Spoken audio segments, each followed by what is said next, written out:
Wrestling. Yeah, I know some people don't like wrestling. I love wrestling. Okay, I love wrestling from back in the day. I don't like wrestling now, especially, oh God, lately. But that's not what we're talking about. We're talking about wrestling. And in that, I finally got one of my favorite tag teams of all time, Harlem Heat. And really, my tag team division it really built up quick. I've got almost every one of my favorite tag teams ever. And Harlem Heat, yeah, that was definitely one of them. And Booker T and Stevie Ray were two of the best superstars of WCW. So yeah, I had to have these. These came in the Monday night. This came in the Monday Night War series. The only thing I don't like about the Monday Night War series is a lot of them are very hard to get a hold of. Damn Walmart exclusives, you know it. You pre-order it, they cancel it. You may get lucky and see it on the shelf. I found these on the shelf. I said have to have, and glad I got them.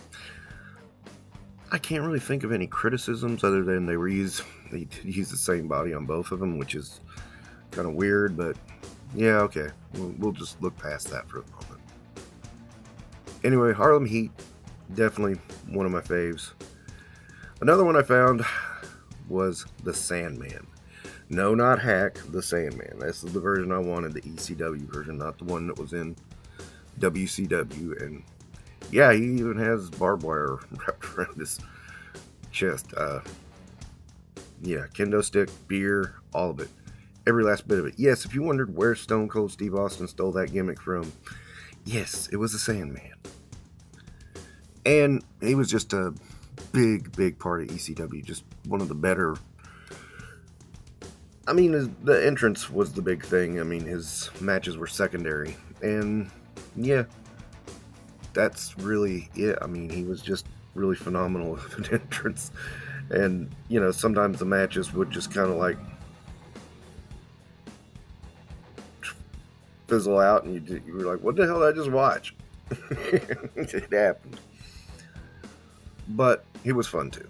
And, you know, to go to the ECW arena and to watch a match with the Sandman in that dingy bingo hall was a fucking blast. Highly recommend it.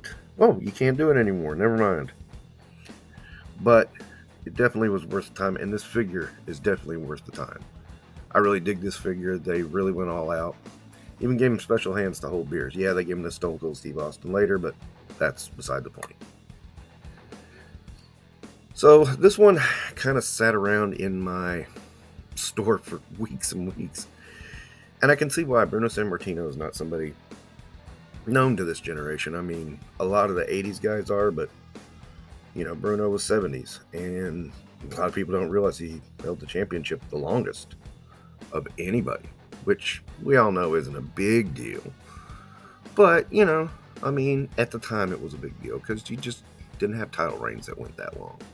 So to me, he felt like a big deal. So I decided, yeah, I need to get this one. And I'm kind of glad that I like the podium a lot. It's like one of the better features of the figure. And yeah, I just dig it. All right, since my Kevin Nash curse has ended, the long-running curse where I was like, couldn't get a Kevin Nash figure, I got Desil, and he's got both his belts, a tag team belt and the world belt. That was when he was with Shawn. I think they had all the belts. But yeah, it's cool. It suffers that same thing from the Ultimate Kevin that, you know, can't put his foot up in the corner like he's supposed to. But, yeah, well, he looks cool. And, yeah, this is some of the better. If you want to see better matches of Kevin Nash's career, go back to this era because it's really good. Really awesome. But yeah, and I really just like this figure. I just think it's a cool figure. And I think I'll just wrap it up with two versions of Eddie Guerrero. I got the Ultimate Eddie because, you know, his time in WCW was really good. Really, really good. I don't think even anybody realized how good he was until he finally broke out of WCW. But, yeah, it was a lot of fun. And, you know, that is the version of Eddie I like. And then the other one is, of course, when he won the world title. And decide which one you like better. Dude, that's an impossible task.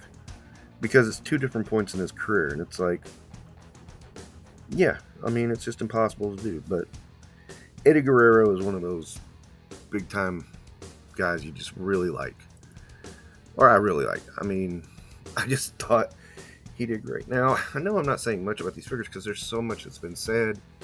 You know the articulation. We know the joints are pinless, that Mattel has graduated to pinless mostly, except for the legs, and even those are covered by knee pads. I can say that a million times.